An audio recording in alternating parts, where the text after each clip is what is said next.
और शुरुआत बड़ी खबर से करेंगे। सीएम सुक्खू का दिल्ली का दौरा है, पार्टी आलाकमान से मुलाकात का कार्यक्रम है, मंत्रिमंडल पर विस्तार पर भी चर्चा संभव है। केंद्र मंत्रियों से भी मुलाकात कर सकते हैं सीएम सुक्खू।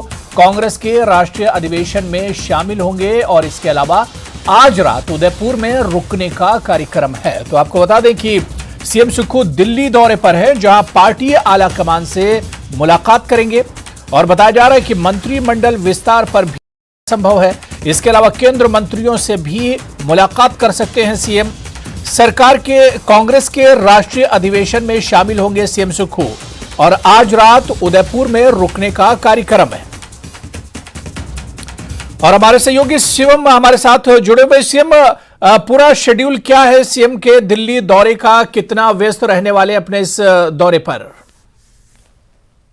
एक निजी दौरा राजस्थान के अलवर था, लेकिन अब उस दौरे में परिवर्तन किया गया है। फिलहाल सीएम दिल्ली के हिमाचल सदन से मेघालय चुनाव प्रचार के लिए रवाना हो गए हैं।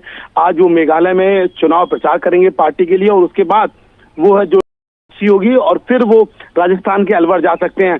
अभी मुख्यमंत्री कार्यालय ने जानकारी दी है इस पूरे मामले में कि पहले मुख्यमंत्री मेघालय चुनाव प्रचार में शामिल होंगे और उसके बाद अगर समय बचता है तब फिर वो राजस्थान में जो निजी समारोह था उसमें शामिल होंगे।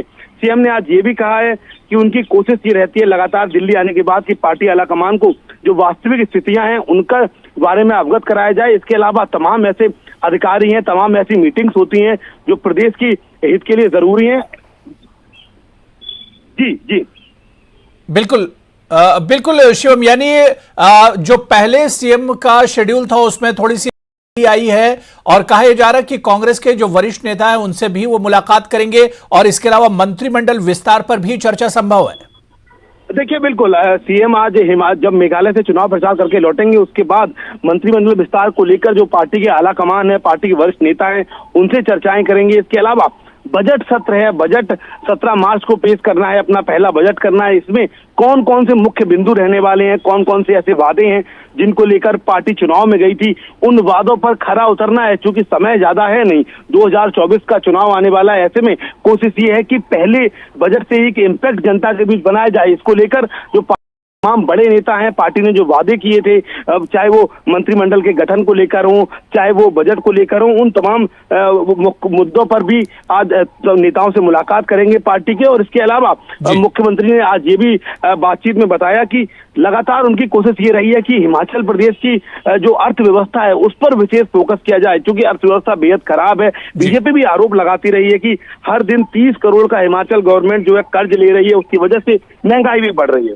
बिल्कुल शिवम, बहुत बहुत शुक्रिया हमारे साथ जुड़ने के लिए, इस खबर पर अपडेट करने के लिए। तो सीएम सुक्खू का दिल्ली दौरे पर है और पार्टी आलाकमान से मुलाकात करेंगे। उनके इस दौरे का कार्यक्रम है उसमें थोड़ी सी तब्दीली आई है और बताया जा रहा है कि उनका राजस्थान अलवर उदयपुर जाने का प्रोग्राम था, लेकिन वो अब नॉर्थ ईस्ट जाएंगे जहां पर चुनावों का माहौल चल रहा है और वहां पर जो चुनावी सभा है उसमें भी वो शिरकत कर सकते हैं।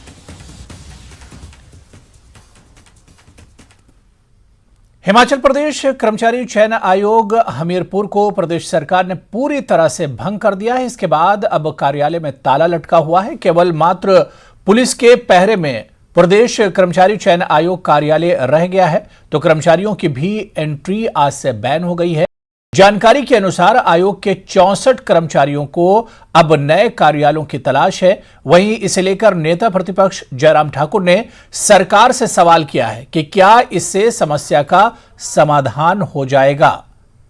बहरहाल न्यूज़ 18 के सहयोगी ने कर्मचारी चयन आयोग में पूरी स्थिति का जायजा लिया। हिमाचल प्रदेश कर्मचारी चयन आयोग हमीरपुर को सरकार के द्वारा भंग कर दिया गया है। इस वक्त हम मौजूद हैं हमीरपुर स्थित कर्मचारी आयोग कार्यालय के बिल्कुल बाहर। आपको हम दिखाएं कि यहाँ पे जो पुलिस की गार्ड है वो सिर्फ वही मौजूद है और आज सुबह से जो भी यहाँ पे कर्मचारी आए थे उन्हें अंदर दिया गया और उन्हें ये कहकर यहाँ से लौटा दिया गया कि यह कार्यालय बंद कर दिया गया है। सुक्खू सरकार के द्वारा ये बहुत ही अहम निर्णय पिछले कल ही लिया गया है। आपको बता दें कि ये निर्णय क्यों लिया गया है, क्योंकि 2 माह पहले ही पेपर लीक मामला सामने आया था, जिसकी वजह से ही अब पहले चयन आयोग को सस्पेंड किया गया, उसके बाद अब जो चयन आयोग हमीरपुर है उसे पूरी तरह से भंग कर दी गया है। फिलहाल इस वक्त जो कार्यालय है पूरी तरह से सुनसान पड़ा है, यहाँ पे कोई कर्मचारी अंदर नहीं है और सिर्फ पुलिस के पहरे में ही पूरा कार्यालय है।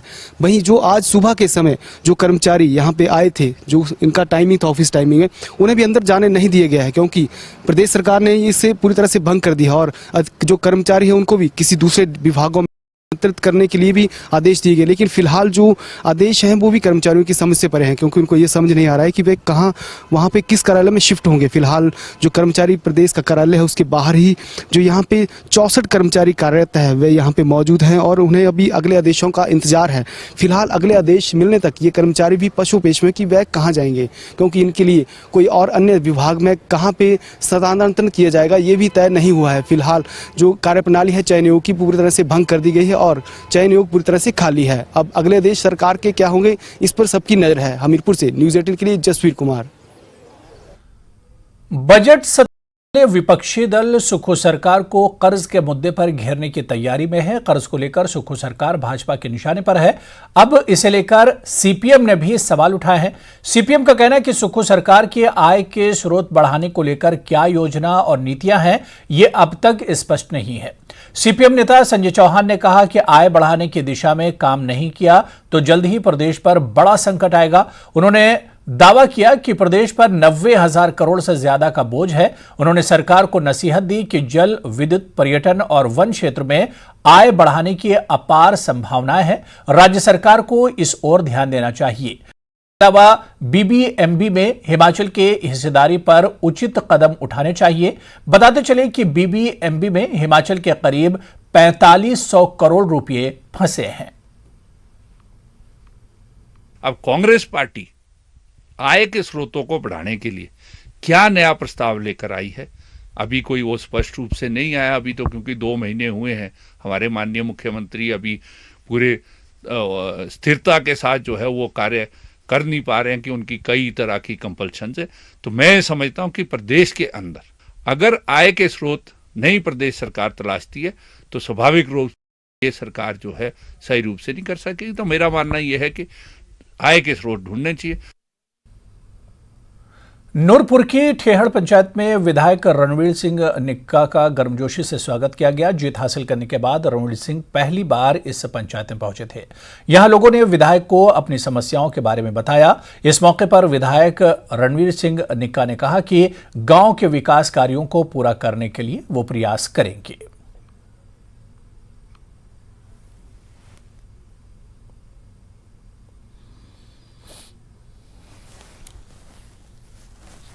धन्यवाद। ग्राम पंचायत ठेहड़ में पहुंचे हैं। बड़े उत्साहित हमारे गांव के लोग, हमारे माताएं बहनें, हमारे बुजुर्ग हैं। ऐसा जनमत दिया उन्होंने नूरपुर में, पूरे हिमाचल में जिसकी चर्चा है। मैं धन्यवाद करने के लिए अपने गांव का आया हूं और गांव कार्य का जो भी विकास का कार्य है उसके जो बातचीत है, चाहे रास्ते का, चाहे इनकी गौशाला का, चाहे और भी अन्य कोई विकास कार्य की योजना है, उनके रूबरू आज बात भी करी है। उस कार्य को हम सिरे चढ़ाने के लिए प्रयास करेंगे और जो किया वायदा है उसको निभाऊंगा। 5 वर्ष के लिए पूरी करूंगा अपने ठेहड़ पंचायत के गांव के लोगों की। बीजेपी के फायरब्रांड नेता बिक्रम सिंह ठाकुर ने सीएम सुखविंदर सिंह सुक्खू के ऊपर कांगड़ा जिले से भेदभाव करने का आरोप लगाया है। उन्होंने कहा कि कांगड़ा से सिर्फ 1 मंत्री ही बनाया गया है, जबकि यहां से 4 मंत्री बनाए जाने चाहिए थे। सीएम ने कांगड़ा जिले में शीतकालीन प्रवास भी नहीं किया और न ही यहां के लोगों की समस्याओं को सुना। कांगड़ा जिले को इसका हक मिलना चाहिए। हिमाचल प्रदेश में जब से श्री सुखविंदर सिंह सुक्खू जी की सरकार बनी है, तब से हम लोग ये बोल रहे हैं कि कांगड़ा के साथ लगातार भेदभाव हुआ है। जब मंत्री बनाने की बात आई तो कांगड़ा के हिस्से में केवल 1 आया। आप लंबे समय से अलग अलग मुख्यमंत्रियों के कार्यकाल की अगर तुलना करेंगे तो आप देखेंगे, चाहे वीरभद्र सिंह जी हों, चाहे श्री धूमल जी हों, चाहे श्री जयराम ठाकुर जी हों, सब ने चार मंत्री जो हैं वो कांगड़ा से बनाए। ये पहले मुख्यमंत्री ऐसे हैं जिन्होंने कांगड़ा में केवल एक मंत्री दिया। और मैं तो ये मानता हूं कि इन्हीं के नेताओं द्वारा, आदरणीय श्री वीरभद्र जी द्वारा जो परंपराएं कायम की गई थी, उन परंपराओं को तोड़ने में अगर सबसे ज्यादा काम कोई कर रहा है तो आज की वर्तमान कांग्रेस सरकार कर रही है। आयुष विभाग की ओर से बहु विशेषज्ञ चिकित्सा शिविर का आयोजन हर विधानसभा क्षेत्र में किया जा रहा है, जिसमें ग्रामीण क्षेत्रों की जनता को निःशुल्क स्वास्थ्य जांच और दवाइयां उपलब्ध कराई जा रही हैं। इसी कड़ी में मुख्य संसदीय सचिव सुंदर सिंह ठाकुर ने कुल्लू के शालंग गांव में एक दिवसीय बहु विशेषज्ञ चिकित्सा शिविर का शुभारंभ किया। इस मौके पर सुंदर सिंह ठाकुर ने कहा कि प्रदेश सरकार की ओर से लोगों को घर के पास स्वास्थ्य सुविधाएं मुहैया करवाई, जिसमें घर के पास ही लोगों को इलाज मिल सके। हेल्थ कैंप हर विधानसभा क्षेत्र में लग रहे हैं। अभी शालंग में था, अभी इसके बाद पलाइच में होगा। तो मेरे ख्याल से अभी ये जो आयुष के कैंप्स लग रहे हैं, तो इससे ज़रूर जब आप घर द्वार तक स्वास्थ्य सुविधाएं लेकर जाएंगे कैंप के माध्यम से, तो ग्रामीण लोगों को इसका फ़ायदा मिलेगा। तो मैं समझता हूँ ऐसे और भी कैंप्स बहुत ज़्यादा लगने चाहिए। खबर चंबा से है, जहां डलहौजी के बहुत से क्षेत्रों में लोगों को बिजली के कनेक्शन के लिए काफी जद्दोजहद करनी पड़ रही है। बिजली विभाग के पास नए मीटर न होने की वजह से लोगों को बिजली के नए कनेक्शन नहीं मिल पा रहे हैं। कई बार शिकायत करने के बावजूद बिजली का कनेक्शन नहीं मिल पाने से लोग परेशान हैं। हालांकि विभाग के पास मीटर आने के बाद पुराने आवेदनों में नए मीटर भी उपलब्ध कराए जा रहे हैं, लेकिन लोगों का कहना है कि विभाग को पहले से ही अतिरिक्त बिजली के मीटर का प्रबंधन करना चाहिए, जिससे बिजली कनेक्शन तुरंत मिल सके। पिछले 6-7 महीनों से हमने बिजली के मीटर के लिए अप्लाई किया था और मीटर हमारे घर में लगे नहीं थे, जिस कारण हमारे पिछली सर्दियों में सर्दियों में हमें कई दिक्कतों का सामना करना पड़ रहा था। जैसे कि ठंड लगती थी तो हीटर के लिए भी हमें समस्या होती थी कि हीटर कैसे लगाएं। और बिलासपुर में प्राकृतिक आपदा की स्थिति से निपटने के लिए एनडीआरएफ, पुलिस और गृह रक्षकों के जवानों ने मॉक ड्रिल की। इस मौके पर प्रशासनिक अधिकारी भी मौजूद रहे। ये मॉक ड्रिल करीब 1 घंटे चली। इस दौरान लोगों को आपदा की स्थिति से बचने की जानकारी भी दी गई। हम लोग आए थे यहाँ मॉक एक्सरसाइज के लिए डीडीएम के थ्रू, और हमारा आज का उद्देश्य था जो हमारी सिस्टर ऑर्गेनाइजेशन है, लोकल अथॉरिटी, उनके साथ में आपसी तालमेल के साथ ये मॉक एक्सरसाइज को अंजाम, ताकि भविष्य में अगर इस प्रकार की स्थिति बनती है तो हम किस तरह की सिचुएशन को किस तरीके से हैंडल करेंगे, किसका क्या टास्किंग होगी, स्टेट होल्डर को क्या रोल रहेगा और हम अपना वर्कआउट किस तरीके से कर पाएंगे। ऊना में 4 प्रवासी बच्चों की जिंदा जलकर मौत के मामले में प्रशासन ने सबक लिया है। जिला प्रशासन ने झुग्गियों में आगजनी की घटनाओं को रोकने को लेकर एक बैठक की, जिसमें डीसी राघव शर्मा ने जिला विभाग और बिजली विभाग और अन्य विभागों को प्रवासी श्रमिकों को आगजनी के बचाव के संबंध में जानकारी देने और बिजली के अवैध कनेक्शन को बंद करने के निर्देश दिए। बता दें कि फरवरी के महीने आगजनी की 2 घटनाओं में एक तरफ 4 प्रवासी बच्चे जिंदा जलकर उनकी मौत हो गई, तो वहीं दूसरी घटना में प्रवासी श्रमिकों की 40 झुग्गियां जलकर खाक हो गई। झुग्गियों में जो आगजनी की घटनाएं हैं उनमें प्राय देखा गया कि शॉर्ट सर्किट या फिर जो खाना पकाते हैं उसमें आग को प्रॉपर्ली नहीं बुझाना, जो है उसके 2 कारण रहे हैं। तो इसमें पिछले वर्ष की तरह हमें एक तो फायर डिपार्टमेंट को निर्देश दिए गए हैं कि सारी झुग्गियों में जाके अवेयरनेस किया जाए कि इस तरह का कोई भी जो सुलगती हुए चिंगारियां जिनसे आग लग जाती है उस तरह की कोई भी चीज़ जो है वो छोड़ी ना जाए झुग्गियों। और दूसरा, जो इलीगल इलेक्ट्रिसिटी कनेक्शन लेके कई लोगों ने प्राइवेट लैंड्स पे झुग्गियां बनाई हुई है, उसको चेक करने के बिजली विभाग को भी निर्देश दिए जा रहे हैं। साथ ही गवर्नमेंट लैंड पे जितनी भी झुग्गियां इलीगली तरीके से बनाई गई हैं उनको रिमूव करने के आदेश दिए हैं। जहाँ पे भी झुग्गियां बनाई जाए वहाँ जो भूमि मालिक है वो प्रॉपर प्रोसीजर फॉलो करके जो सेफ और तरीके से बने हुए स्ट्रक्चर्स में ही लेबर्स को रखे, इस तरह के आदेश दिए गए। पर कांगड़ा से है, जहां भीड़ में दुनिया की पैराग्लाइडिंग साइट बीड़ बिलिंग में अप्रैल से एशिया का पहला पैराग्लाइडिंग स्कूल शुरू होगा। 12 करोड़ की लागत से निर्माण हो रहे नेशनल पैराग्लाइडिंग ट्रेनिंग स्कूल में पायलटों को प्रशिक्षण दिया जाएगा। पैराग्लाइडिंग स्कूल शुरू होने से यहां पर्यटन व्यवसाय को बढ़ावा मिलेगा, साथ ही इस क्षेत्र को अंतर्राष्ट्रीय स्तर पर ज्यादा पहचान मिलेगी। यहां प्रशिक्षण लेने वाले पर्यटकों को बाकायदा प्रमाण पत्र दिए जाएंगे। इस पैराग्लाइडिंग स्कूल में आधुनिक सुविधाएं मिलेंगी, जिसमें गेस्ट फैकल्टी के ठहरने की व्यवस्था, कॉन्फ्रेंस हॉल, क्लासरूम से लेकर तमाम सुविधाएं मुहैया कराई जाएंगी। नेशनल पैराग्लाइडिंग स्कूल जो बीड़ में बन रहा है, उसका निर्माण कार्य जोरों पे है। वो मार्च तक जो है कंप्लीट होने के पूरे आसार हैं और हमें ये भी है कि मार्च या अप्रैल में जो यहाँ पे इसका उद्घाटन जो है माननीय मुख्यमंत्री इसका उद्घाटन भी करेंगे। कोरिया के सियोल पर आगामी माह में अंतर्राष्ट्रीय मास्टर एथलीट की प्रतियोगिता आयोजित की जाएगी। इसके लिए हिमाचल के एथलीट हेम सिंह का चयन किया गया है। मास्टर एथलीट हेम सिंह ने राष्ट्रीय स्तर की प्रतियोगिता में भी जेवलिन थ्रो में ब्रॉन्ज मेडल हासिल किया है। वहीं अब अंतर्राष्ट्रीय स्तर की प्रतियोगिता में javelin throw, shot put, discus throw में भाग लेंगे।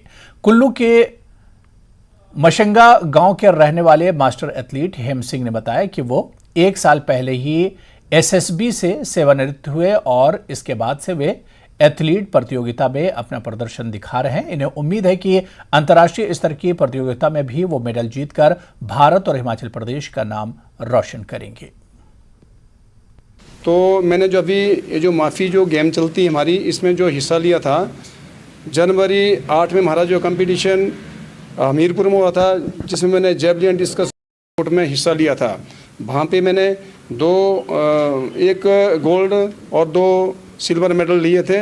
और उसके बाद मेरी जो नेशनल के लिए सिलेक्शन हुई थी, जो कि हमारी 14 फरवरी से लेकर 18 फरवरी तक कोलकाता, वेस्ट बंगाल में हुई। वहाँ पे भी हमने काफ़ी दमखम लगाया। कारणवश वहाँ पर काफ़ी ज़्यादा पार्टिसिपेंट थे, तो हमारे वहाँ पे जेवलिन थ्रो में जो मैंने ब्रॉन्ज हासिल किया। सोलन में कृषि विभाग जून माह में लगने वाली खरीफ फसलों के बीजों की डिमांड जल्दी ही पूरी कर देगा। इसके लिए उच्च अधिकारियों को डिमांड भेज दी गई है। जल्दी ही मक्की, चरी, टमाटर, मिर्च का बीज कृषि विभाग पहुंच जाएंगे, जिससे किसानों को बीज के लिए इंतजार नहीं करना पड़ेगा। कृषि विभाग के उप निदेशक डॉक्टर डीपी गौतम ने बताया कि 1500 क्विंटल मक्की, 1000 क्विंटल चरी, टमाटर और शिमला मिर्च के बीज मंगाए गए हैं। लगभग 1.5 महीना पहले ये डिमांड अपने हायर अथॉरिटी को, स्टेट हेडक्वार्टर को हमने डिमांड भेज दी है सारी। तो लगभग 1500 क्विंटल जो मक्की का बीज है हमारे पास, अच्छी सुधरी किस्म का, हाइब्रिड किस्म का जो बीज होता है, वो 1500 क्विंटल हमारे पास आने वाला है। इसके अलावा 1000 क्विंटल हमारे पास सोरगम, चरी जिसको बोलते हैं, तो लगभग 1000 क्विंटल हमारे पास चरी का बीज आने वाला है। उस बाजरा भी जो जैसे हमारे अब मिलेट्स हैं, ये जिसको पोषक अनाज बोलते हैं हम, अब सेंट्रल गवर्नमेंट इसको श्री अनाज का नाम भी दिया, तो इसके भी। शिमला में एचआरटीसी कर्मियों की दादागिरी सामने आई है। इसमें 2 युवकों को हल्की कहासुनी के बाद जमकर पीटा गया। एचआरटीसी के 1 दर्जन कर्मियों ने मिलकर लड़कों को मारा। दरअसल कंडक्टर के साथ हुई लड़कों की बहसबाजी लड़ाई में तब्दील हो गई और देखते ही देखते एचआरटीसी की ड्यूटी पर तैनात नाइट स्टाफ पहुंच गया। मामले को सुलझाने की जगह सभी कर्मचारियों ने युवकों को बेरहमी से मारना शुरू कर दिया। मारने वाले कुछ कर्मचारियों को यह तक मालूम नहीं था कि युवकों को क्यों मारा जा रहा है। यह घटना रात 9 बजे की है।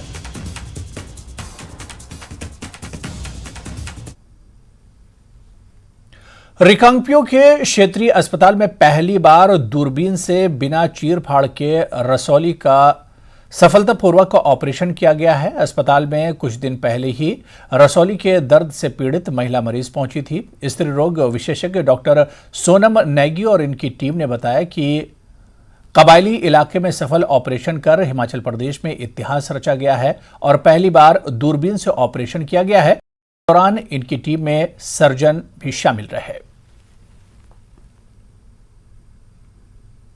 सफल लेप्रोस्कोपिक बच्चेदानी का ऑपरेशन किया और जैसे कि पिछले 3 दिन पहले हमारे पास एक किन्नौर की मरीज आई थी दूर शुआंग गांव से और उनका जो तकलीफ। सरकार के आदेशों के बाद डीजल बसों को इलेक्ट्रिक बसों में तब्दील की कवायद तेज हो गई है। इन बसों को चार्ज करने के लिए HRTC ने नाहन में 4 जगह चार्जिंग स्टेशन स्थापित करने के लिए स्थान चिन्हित कर लिए हैं। परिवहन निगम के क्षेत्रीय प्रबंधक संजीव बिष्ट ने बताया कि सरकार के आदेशों के मुताबिक सिरमौर में 4 चार्जिंग स्टेशन स्थापित किए जा रहे हैं। चार्जिंग स्टेशन में से HRTC वर्कशॉप में एक 11,000 किलोवाट का हाई पावर चार्जिंग स्टेशन स्थापित किया जाएगा, जिसमें एक साथ 6 बसें चार्ज हो सकेंगी। इस हाई पावर चार्जिंग स्टेशन में 1 घंटे में बस की बैटरी फुल चार्ज हो पाएगी। इसके अलावा 3 इंटरमीडिएट चार्जिंग स्टेशन स्थापित किए जा रहे हैं।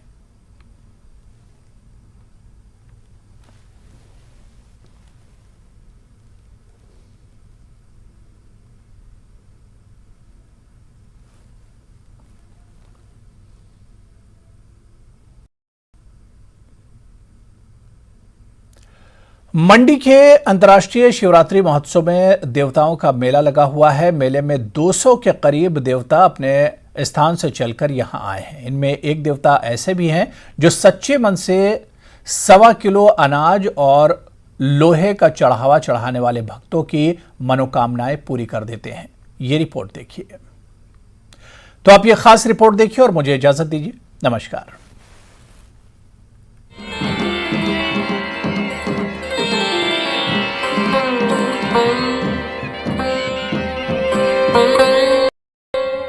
तुंगासीगढ़ के गणपति देवता मगरू महादेव, बड़े देव कमरू नाग और बल की माता आदित्य शक्ति राधा सहित देवताओं के इस मेले में अब तक 190 से ज्यादा देवी देवता पहुंच चुके हैं।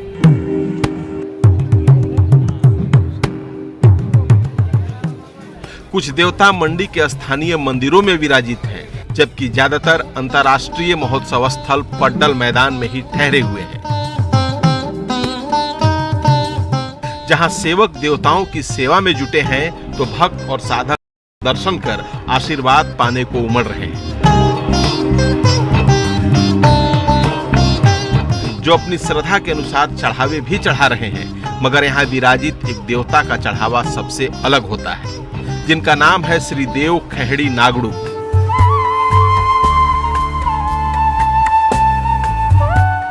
इनका मूल स्थान है मंडी जिले के ही द्रंग का उत्तर साल। मान्यता है कि श्री देव खेहड़ी नागड़ू सिर्फ 1.25 किलो अनाज और लोहे के चढ़ावे से ही प्रसन्न हो जाते हैं और जो भी भक्त सच्चे मन और विश्वास के साथ उन्हें चढ़ावा चढ़ाता है, उसकी सभी मनोकामनाएं पूरी हो जाती हैं।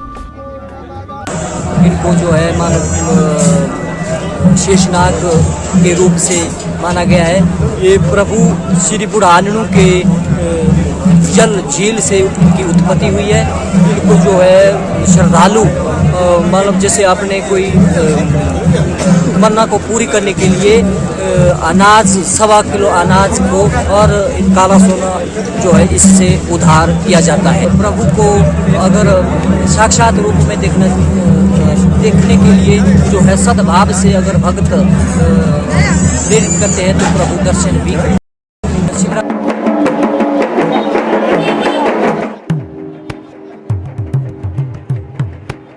मंडी में देवता मेले की ये परंपरा सदियों पुरानी है, जहां महाशिवरात्रि पर आसपास के सभी देवी देवता मंडी शहर के राजा राज माधव राय मंदिर में विराजित भगवान से मिलने आते हैं और 7 दिनों तक चलने वाले महाशिवरात्रि महोत्सव तक यहीं रुकते हैं। इस बार महाशिवरात्रि उत्सव 19 फरवरी से शुरू हुआ है, जो 25 फरवरी तक चलेगा। देवता मेले में शामिल होने के लिए यहाँ आसपास के कुल 216 देवता साल आते हैं, जिनमें से कुछ अभी तक नहीं पहुंचे हैं। अभी 216 देवी देवता हमारे पंजीकृत हैं। उनकी जो मंडी में हमारे 192 या 90 के करीब आते हैं और मुझे उम्मीद है कि 10 देवता और आने हैं और कल तक वो सारे देवता यहाँ पहुँच जाएंगे। ये कुछ एक देवता अभी पीछे है, वो चले रहे हैं। उनका कुछ अपना जो शुरू से काल से उनका अपना आयोजन होता है, वो 30 दिन ही पहुँचते हैं। आज शाम तक पहुँचेंगे या कल तक पहुँच जाएंगे। देवताओं को उनके भक्त मेले में उनके मंदिरों से देव रथ पर लेकर यहाँ तक आते हैं।